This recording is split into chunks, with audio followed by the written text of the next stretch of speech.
A simple life requires at least shelter, food and water, and we want electricity as well. Before we start working on the island, we needed to know the best ways to get all of this. We also needed to find out about the local climate and other physical and biological conditions. We take with us free drinking water from the main island. The island is too small to have clean running water, and puddles along this shoreline are salty and most likely infected by facial from seabirds. Never drink this. But we found quite good water reservoirs in some of the swamps covered with peat moss.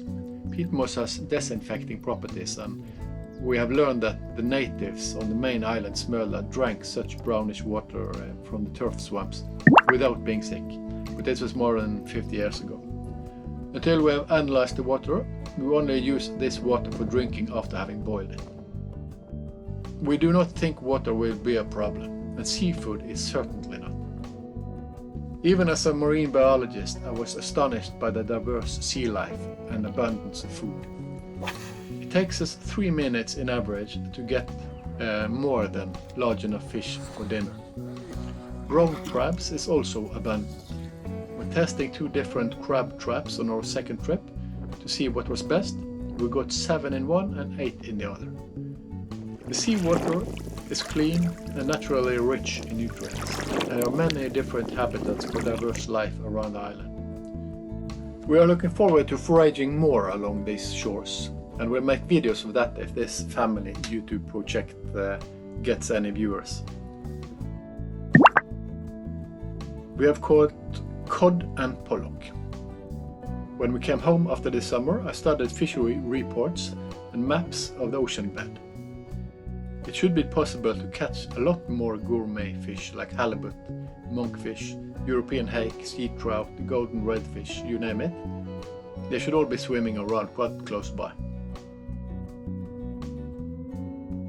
No common larger vegetables will grow naturally on the island because of the soil. It is most likely very low in nutrients and has low pH. It is always under sprout trees and in the prevailing turf soil. So we need a kitchen garden to grow things like potatoes and cabbage and kale, and we need to fertilize it. Seaweed and goldwater from a simple toilet should do. And to increase the pH, make it less acidic, we could use the calcareous shell sand from the southern shore. We determined about 40 species of plants. The most common Norwegian wild berries grows there, like blueberries, lingonberry and cloudberry, but it is only enough to taste as you walk by. The edible plants that we found is mainly suited for tea or spice, we believe. Investigating the geology of the island, we found that the rocks are some 100 million years old, acidic and alkaline volcanites. It saw daylight for the first time in what is now tropical Pacific, and has become an island in the Norwegian Sea due to plate tectonics. So, on cold, rainy days, we can call it our tropical Pacific island, in hope of better times. When planning what and where to build a cozy shelter and a field or kitchen garden for vegetables, it is important to know the climate on the island. The prevailing wind forces and directions at all seasons, what temperature it normally is, the snow depth, etc. Wind is the biggest challenge. In wintertime, some storms will certainly hit, and hurricanes now and then also. But luckily, southwesterly winds are most common, and also normally the strongest.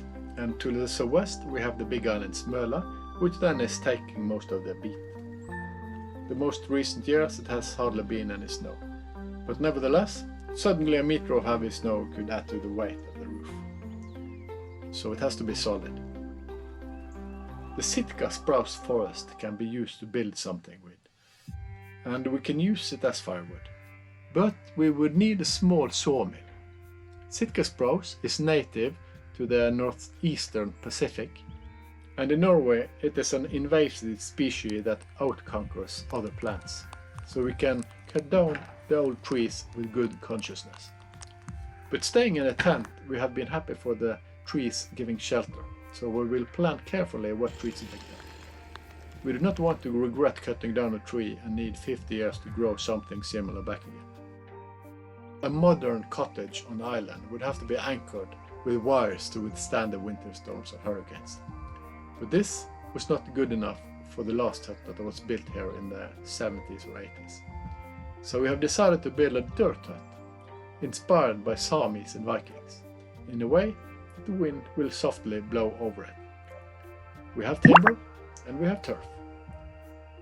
We are fond of Norwegian laws preventing damage to nature. But due to this small cottage built in the 70s, we are allowed to put up something new on this island.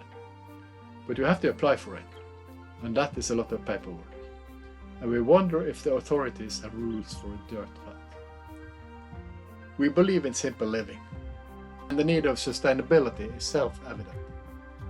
Now we can learn as we try.